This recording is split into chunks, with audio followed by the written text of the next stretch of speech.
Hello, everyone, and welcome to episode 54 of Nutanix Weekly. I'm your host, Andy Whiteside. I've got two Nutanix folks with me. Jirah, do you guys call yourselves something special? Like, for example, this weekend, I had on my Citrix shirt, and some guy recognized me as a Citrix employee, former Citrix employee. Do you guys have like an affectionate name for yourselves, don't you? Yeah, man, we say Newton, which makes you curious. What do y'all say at XenTegra? XenTegrites. Okay, well, there you go. Boom. Is that XenTegrians? No? Yeah, XenTegrians. Yeah, we pretty much steal from Citrix all their good marketing stuff, not the bad marketing stuff, the good marketing stuff. And they have had a lot of good stuff. I was gonna say that implies the existence of bad stuff. Look, it's like I use this one all the time. It's like auto racing, specifically NASCAR in my case, dirt track racing, what have you. If you're not constantly tweaking, you're not really trying. Because the track's going to change, the environment's going to change, what have you. And there's been probably half the tweaks I've ever done made it worse and half of them made it better. But the truth is your environment is changing around you. So you have to be doing something. If not, somebody else is going to catch you and pass you.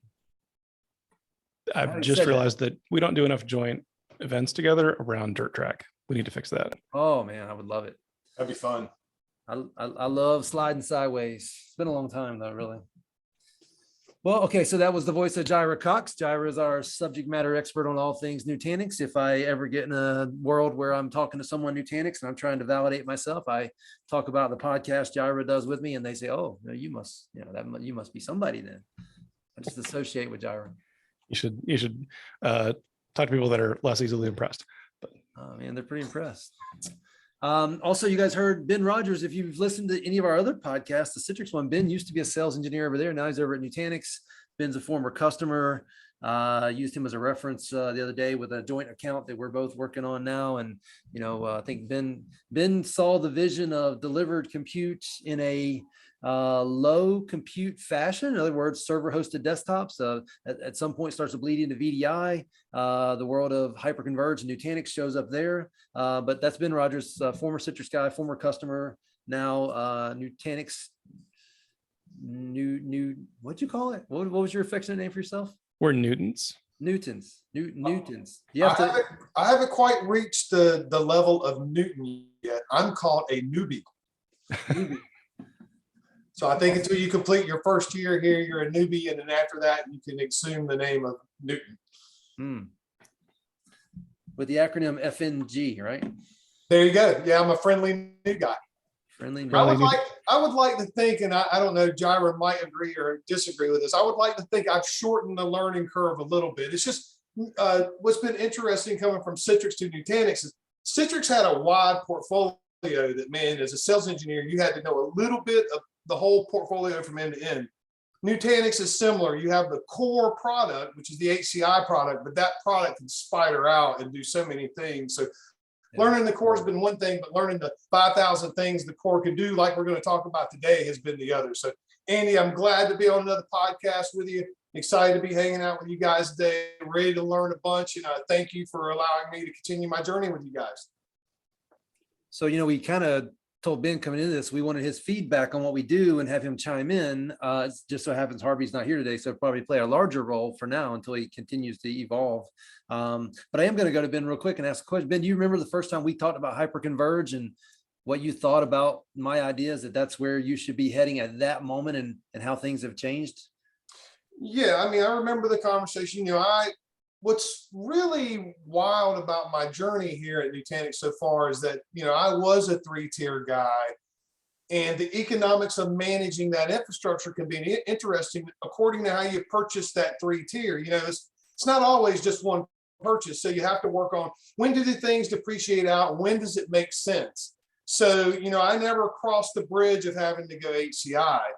It's something that now I'm on this side, I would have definitely done, but I would have done it more to create the environment and the platform that would then allow me to spider out to the cloud services. So this whole concept of private cloud, public cloud, hybrid cloud, man, Nutanix really has embraced that. They're creating the platform that will allow you to service your on-prem private cloud workloads, but then also extend those out and not have to have employees learn a whole new set of tools, man. So that's been real interesting for me. And looking on my past experience, I definitely could see where I would have embraced that, along with continuing to run Citrix on top of it because of the goodness of the desktop that I got there. And so, yeah, just, man, I'm learning a whole bunch, and really a neat time to be in IT. And we're in one of those moments where this is a paradigm shift of bringing in cloud, and how does that work for every organization, because they're all going to be faced with it before too long. Well, it's interesting. We'll use that to segue into the topic today. We have, you have the core of hyperconverged, which is really cloud fundamentals in your data center. And then you have things like additional features like we're going to talk about today with files, and then the big scary security world that needs to show up in everything, but files specifically. And then finally, the third thing which Ben brought up, which is now the elasticity of multiple data centers and having that ubiquitous layer between all of them, which is going back to, which is all of it, right? Files and the core operating system, the storage operating system, and all of that being prepared to go left, go right, go straight, go backwards if you need to. And that's, where Nutanix has really aligned itself, not with necessarily being the cloud, but being an enabler of whatever your cloud strategy is. And I was at a Nutanix meeting last week in New York, and I brought up to the team presenting, right? The minute you help customers understand it's not the cloud, it's clouds. And it could really be clouds within one single organization like Microsoft, but it could be your data center, their data center, data centers, and the ability to be elastic and ubiquitous layer in between all of that. The minute somebody shakes their head, yeah, I agree, it's clouds, not cloud, all of a sudden this layer that Nutanix brings to the equation becomes very applicable to all conversations. Yeah, I usually say it a little differently in my customer meetings. I'll ask, like, who's your cloud provider? And whatever they say, Azure, AWS, I'll say, actually, trick question, you are your company's cloud provider, right? Those are tools in your arsenal, right? Yeah. But your company's cloud can or might include all of those things, or none, whatever the right option is, right? Yeah. Choices Choices for your company, right? But yeah, having that optionality, that control, that agility to say things can start one place, move other places. Yeah, absolutely invaluable. And my argument there is people that, the only people that want you to think it's the cloud is one of these hyperscaler players who are trying to get you to go all in on their solution. And at that point, you might be able to think of it as one big cloud. Yeah. But the truth is that doesn't work for probably anybody. And no, we get far too much mileage out of like a single word there, right? Because when you think about everything from people trying to do like mainframe AIX in the cloud to like serverless functions, you're talking about very, very different kinds of clouds in there, right? And then containers in the middle, VMs in the middle, and we're barely even talking about the same technologies, but we wrap them all in this giant word doing too much work called cloud. Right. It's been interesting, Andy, since I've been here. One of the things that they really concentrate on is workload. Where do you need your workload to reside? And so, part of what we have to do when we go in is kind of get customers to wrap their heads around, you've got all these servers and all these services that you're, spinning out to the company, but what is really your workload, and where do you need to concentrate those efforts? And those are different.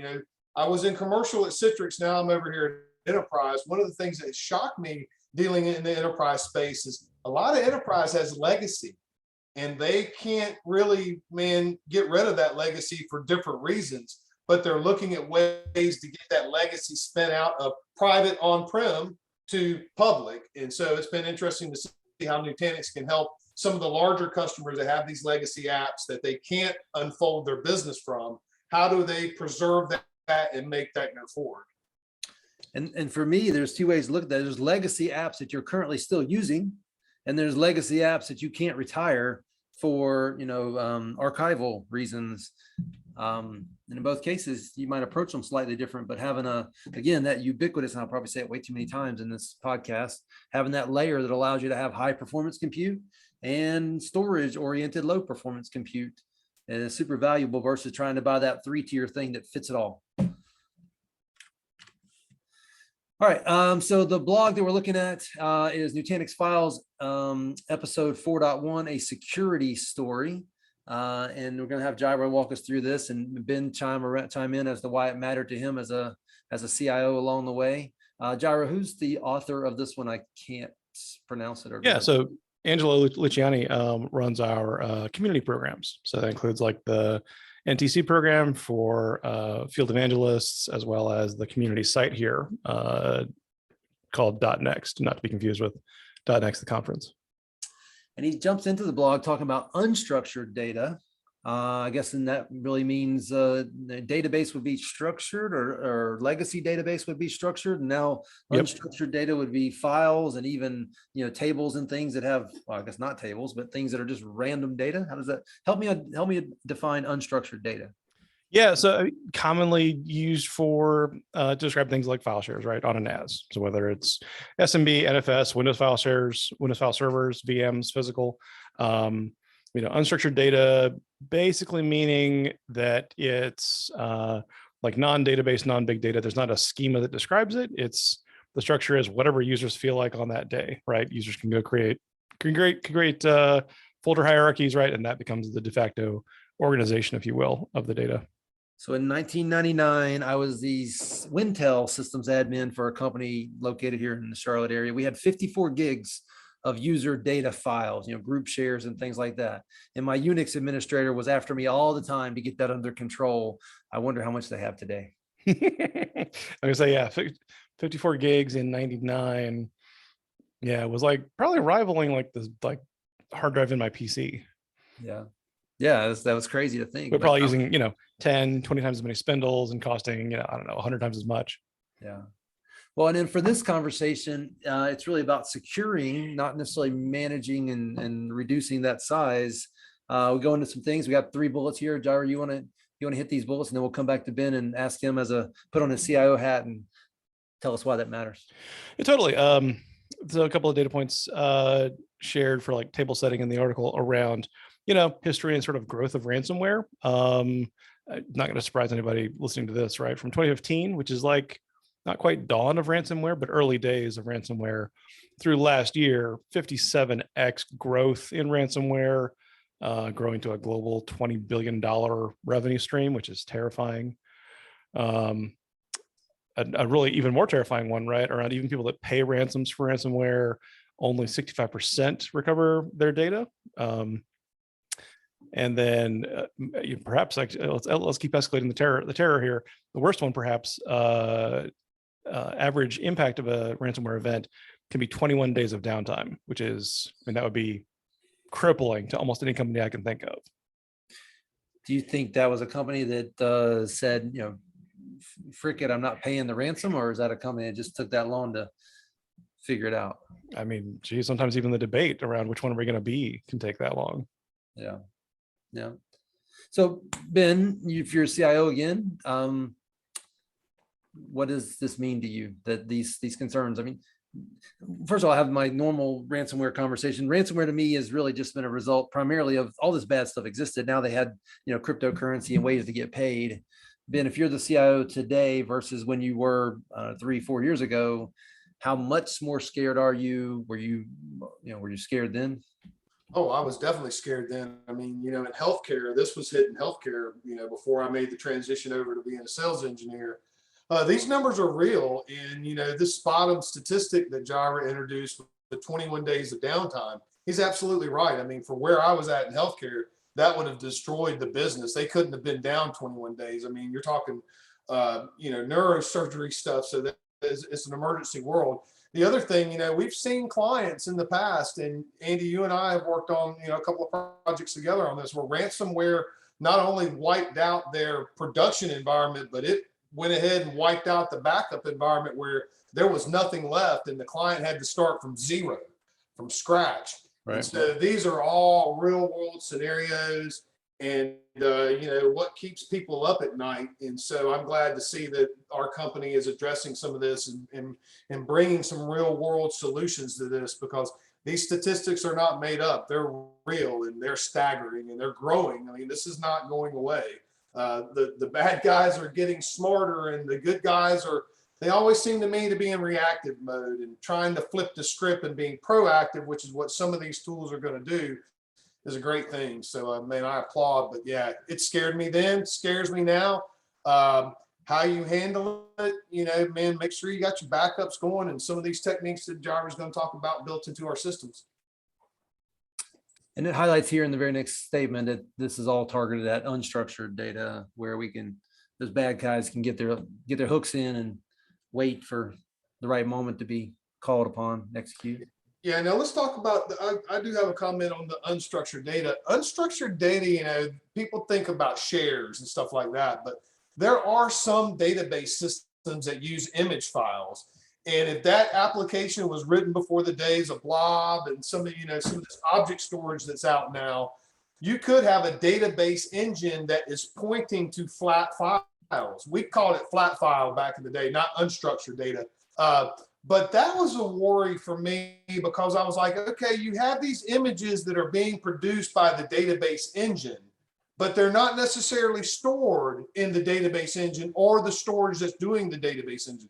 They're being stored out here on some kind of UNC path that the database is aware of and can call. But that, to me, I considered that unstructured data. And that was one of the big things that I was scared of, is that you would have a ransomware attack in those storage silos that might not necessarily hit your database engines. But guess what? When a doctor goes and pulls up that image and it's sitting there going, we can't find whack, UNC path, that's some of the things that scared me. So when we talk about unstructured data, just don't assume that it's shares. These could be legacy apps that have pointers in them that call out to unstructured data. Yeah. That's a great point, Ben. So Jirah, walk us through this next little section, talking a little bit about what Nutanix has done up till now to help with unstructured data as part of its overarching operating system, storage operating system, which, by the way, runs on multiple hypervisors, Acropolis hypervisor being one, VMware being one. But what has Nutanix done up to this point? Sure. So yeah, I mean, everything we're going to talk about comes over and above, right? Some of the basics that we've had for a long, long time, right? Around antivirus integration for, like, pick your favorite antivirus scanning engine that can then come over and scan our shares. We can, like, notify it when new files get written, notify it when people want to do a file access. You can, of course, block undesirable file extensions, right? You keep people from storing, in that 54 gig mountain of data in 1999, right? No MP3 collections, right? No ripped CDs, as well as, of course, data snapshots, right? So, of course, fully agree with Ben, right? You definitely want to have your backups in order, test them regularly, monitor for change rates, hopefully have them on some kind of an immutable platform.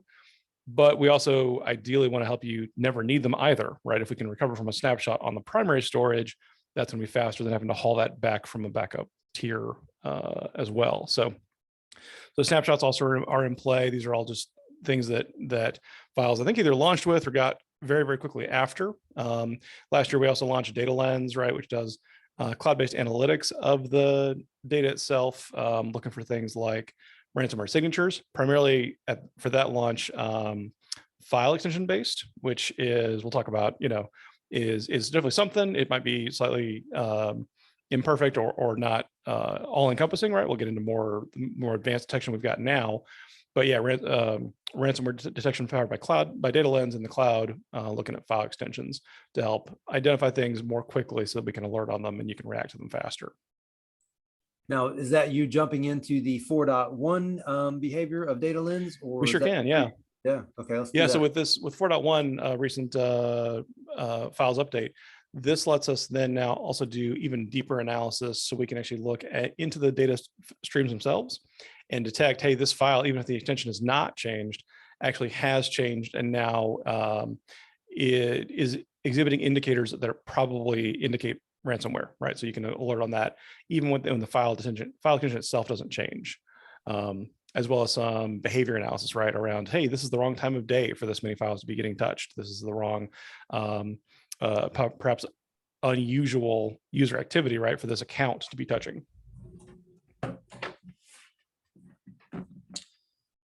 Sorry, guys, I'd lose you. You're fine. We're here. I moved my desk. I sat down, and right then you stopped speaking. I was like, oh, I wonder if I messed things up. I can keep going. So rolling in through configurable remediation policies, right? So, like, once we detect this, how do we want to respond, right? And this is always a little bit of a cultural decision for every customer, but usually I'd recommend take a stronger stance, right? Go ahead and block a session, terminate sessions, cut a user off from perhaps SMB access, or nullify those sessions, block the IP address, let them call the help desk, apologize to them, say, sorry, what you were doing looked like ransomware, versus take a softer stance and, like, alert someone, but maybe they're not looking at their email inbox for the next hour. don't wait for a human to respond to that threat, be a little bit more proactive, even if it does, bruise some feelings. Better to prevent something that might have the indicators of malware versus have a softer stance. And Jirah, is this all Nutanix development in the product, or are these things that you bought through other companies and added? I think this is all 100% organic. Yeah. Well, and I love that because that just shows that even though, I'll say it, file storage and it is not the sexiest thing. However, security around file storage is, one of the hottest topics out there. It just shows that you have a platform, but you're investing in extending that platform.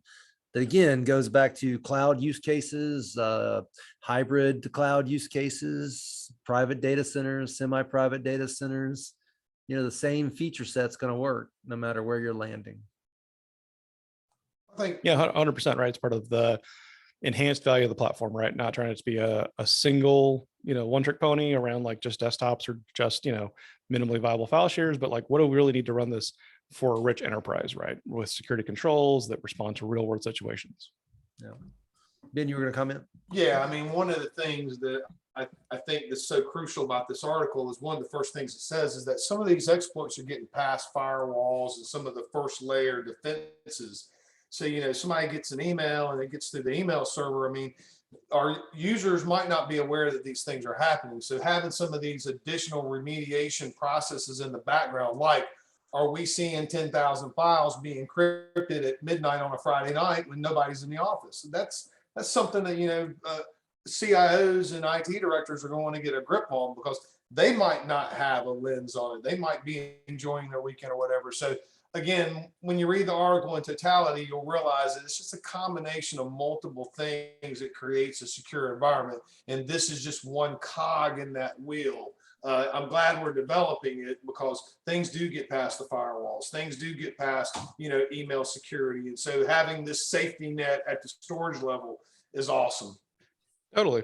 I mean, Andy, you mentioned how in your mind, like the rise of ransomware tied in with like the method of payment, right? So cryptocurrency kind of fosters ransomware. I think it's totally valid. I think it's one of like 8 different things that all sort of enabled the rise of ransomware, right? Strong encryption, right? Strong encryption being able to be offloaded to like a consumer grade CPU, right? Because it's all done on the user's workstation, right? But they have a great CPU that can do strong ciphers. Encryption in general being a good thing, right? That we can do strong encryption like for end users, because all that ransomware is doing, right, is just automating things the user has permission to do. The user getting too much visibility to too much data, right? 20 years ago, in 1999, most of that user's data, even if there was a 54 gig, aggregate file share for users, there was way more data on people's desktops, right? But encrypting someone's desktop was kind of a less valuable target. That desktop was more likely to just flat up die anyway, right? Like that's, workstations were just a thing. They were always in the shop back then. So as a result, data migrated to the data center, right? So all the data moved into user shares, home shares, application shares, team shares on the NAS. So then that put kind of more eggs in a more valuable basket, right? So ransomware said, hey, I can hit more effectively. And then of course, just speed of the modern CPU, right? So like it kind of a perfect storm. That ransomware was almost like, in some ways, it's almost a perfect example for bad automation. We talk about, it's definitely automation, start to finish, right, with lots of resilient error handling, but orchestration, automation at the desktop level, nonetheless. Yeah. Well, this next section talks about write once, read many, which I think comes from the S3 world. You can clarify that for me if you would. I will point out the acronym of WORM, which in security terms has historically to me mean like a bad thing. Now we're talking about WORM also being reused again as an acronym to mean a good thing. Jirah, what is write once, read many? And am I correct that came out of the S3 concept, or am I wrong? I bet it probably predated that, right? Because I can think of a couple of like backup applications, even back in like the tape days, Okay, that would have operated in like, honestly, most tape backups were sort of a write once, read many construct. But yeah, it going back to like a security model, like what if we can take away from a vast set of users and apply that sort of minimal permissions needed to do their job. What if that includes deleting files, right? Maybe you need to be able to create files, but not delete files, or change files, which is what ransomware wants to do. So taking that away, if that's viable and a good option for your company, then it's a great problem solver, right? To say, maybe I can change a file for 10 minutes after I create it, but after that, maybe it gets locked and now it can't be deleted, maybe by anybody, or maybe only by like an administrator, so that I can have more secure accounts that files could be deleted if they needed to. Kind of differentiating here between, enterprise mode versus like a true like legal compliance mode, right? We're kind of familiar with the concept of putting like a mailbox in a legal hold fashion, so I can do the same thing with data, right? Is it allowed to delete any data, or is it just really hard to delete any data? And maybe this is where I'm naive here. So when it comes to the ransomware stuff, are we taking the data, letting it stay there and encrypting it, or are we deleting it and making the accessibility to get back to it encrypted? What do ransomware folks typically do? So usually, most ransomware is going to take a given file, like a Word document, Andy's favorite Word document, create another file that's going to be Andy's favorite Word document, maybe .docx, maybe .docx bad extension here. But either way, creating a separate encrypted file and then deleting the original, or maybe in some cases doing an in-place overwrite of that same file, such that the data is overwritten and only the encrypted data remains. In either path, this kind of a functionality to do a write once, read many, either the update or the delete gets blocked, right? The user, right, bad actor, ransomware, with the user's credentials, can't either do the delete or can't do the overwrite to effectively destroy that data, right, and remove your copy of it, so that only their encrypted copy of it remains. Okay.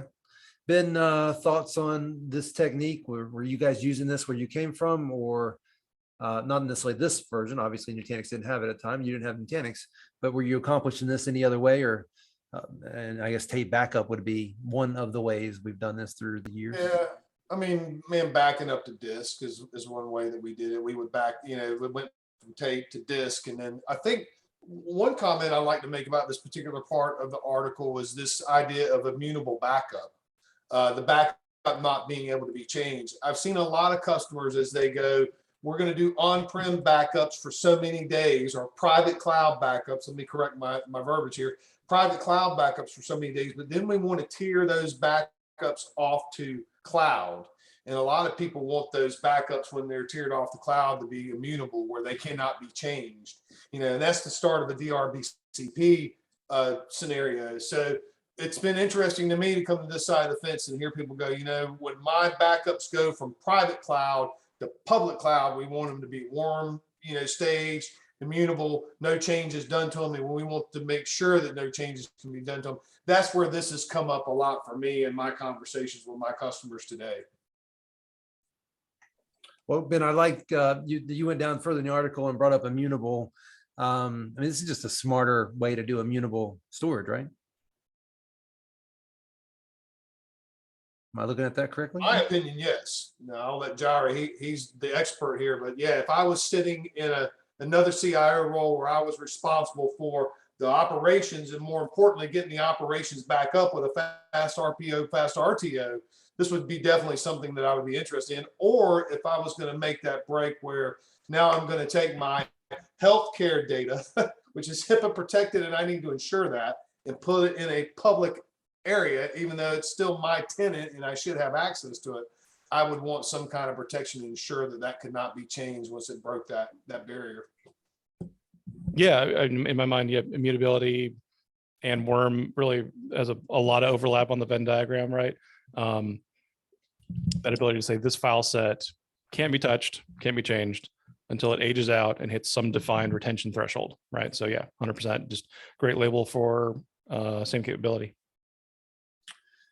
So this next section talks about multiple file server client networks. Jirah, you want to help us understand what this means?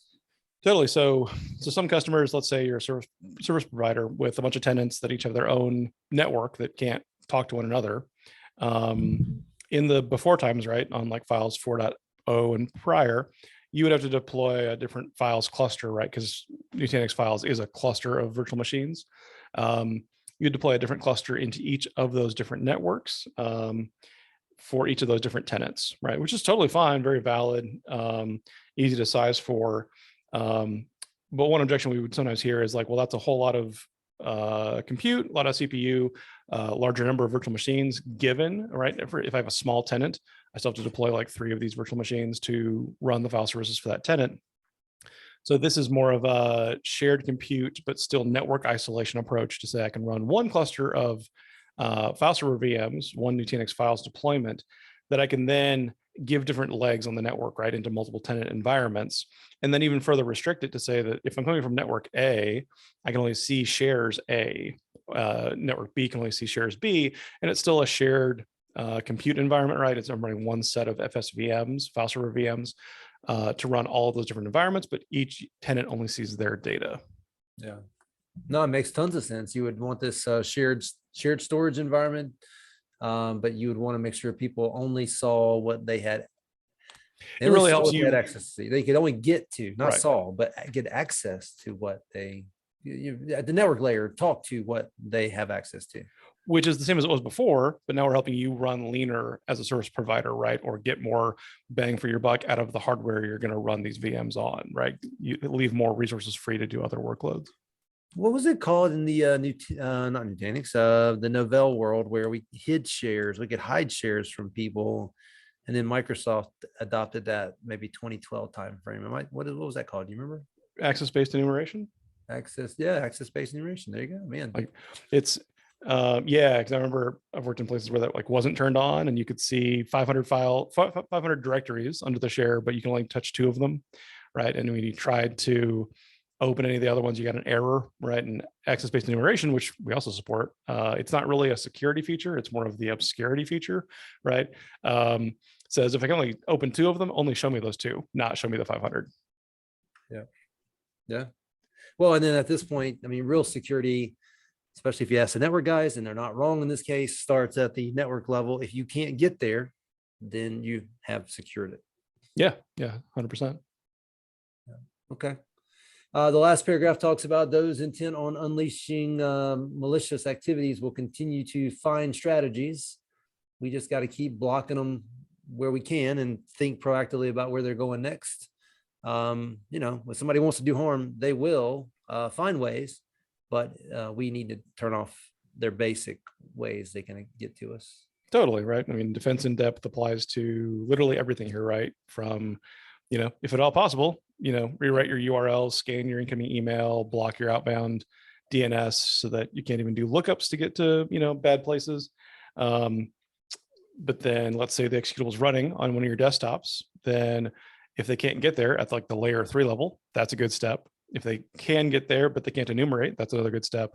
If they can see the file, but then don't have permissions to the directory, again, least possible permissions for a user role, then that's a good thing.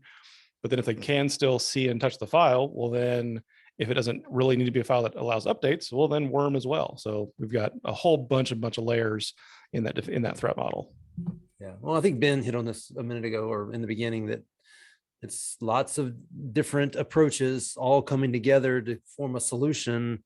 And then I keep harping, ubiquitously across multiple platforms, no matter where it is, in your cloud, in your data center, your partner data center, and your colo, it's all clouds at that point.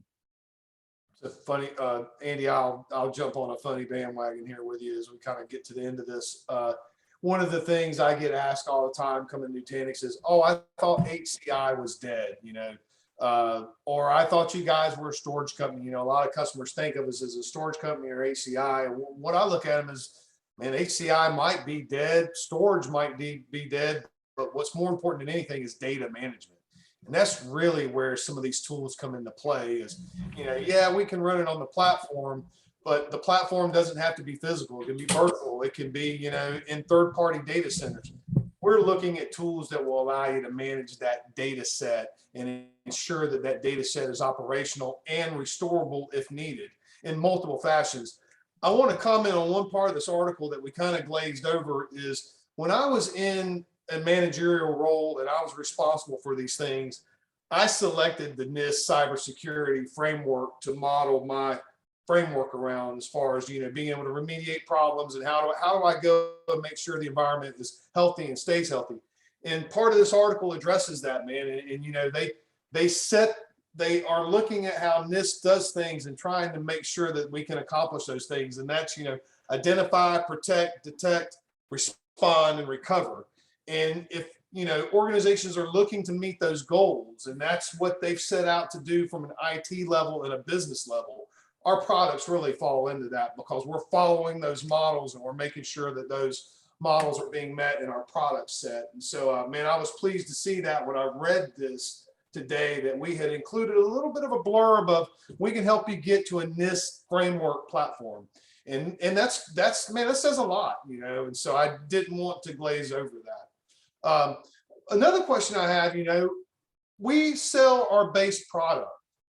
Does this technology come with our base product, or does this require additional licensing? Educate me as, what could have been a future customer, now an employee trying to understand our licensing. Where does this fit in our product set, and how do our customers take advantage of this?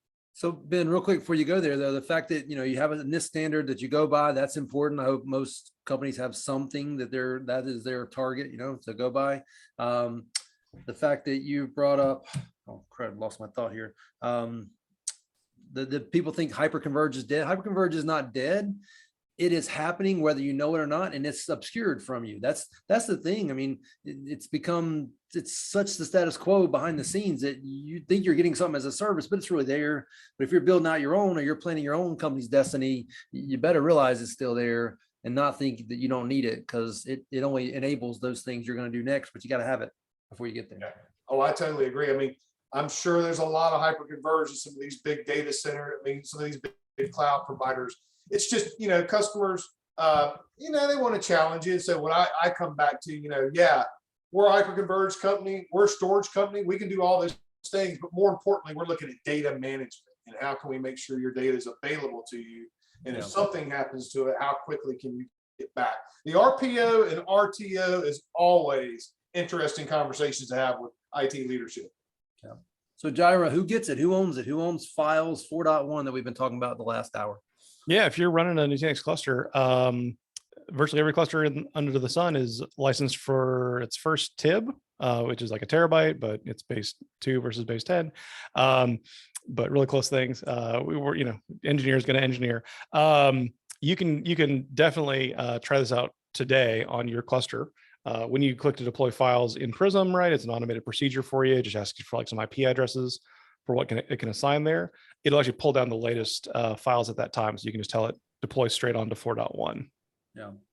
And Jirah, does Files follow your write frequency scenarios? In other words, if I've got a file that's in Files within Nutanix, is it going to be written twice, written 3 times? The data associated with it, is that how it works? Yep. Yeah. Files falls under that, RF2 or RF3 user configurable data management model for write all pieces of data twice or 3 times for resiliency. And then also to probably what you're also asking Andy about data tiering, right? So hottest data lives in the hottest storage in the cluster, right? So whether that's SSD versus HDD or NVMe versus SSD, or even now like Optane versus NVMe, whatever it is, hottest data can float to the hottest tier of storage. And then Metro clusters, we're going to have it redundant somewhere else. And then we're also possibly going to back it up offsite.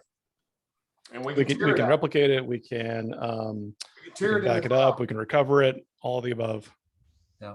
I've had some conversations where customers talking about tiering in these different cloud providers, because guess what? That exists there, and you're paying for, speed and availability. So some customers have come to us and said, how can you help us provide a better model for data management in our cloud providers?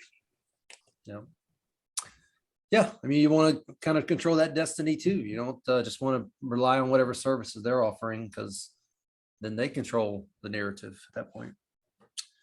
Well, gentlemen, I appreciate it. It's been a Monday. Right? I snuck in a dental appointment, which by the time you add that to a Monday, I don't know what happened to the day, but it's over, and we got 4 more days for the week, and I'm sure you guys have plenty to do. So I'm going to let you go. Cool. Pleasure talking to y'all as always. Always fun. Thank you, Andy. I appreciate it. Thanks, Jirah. Thank y'all.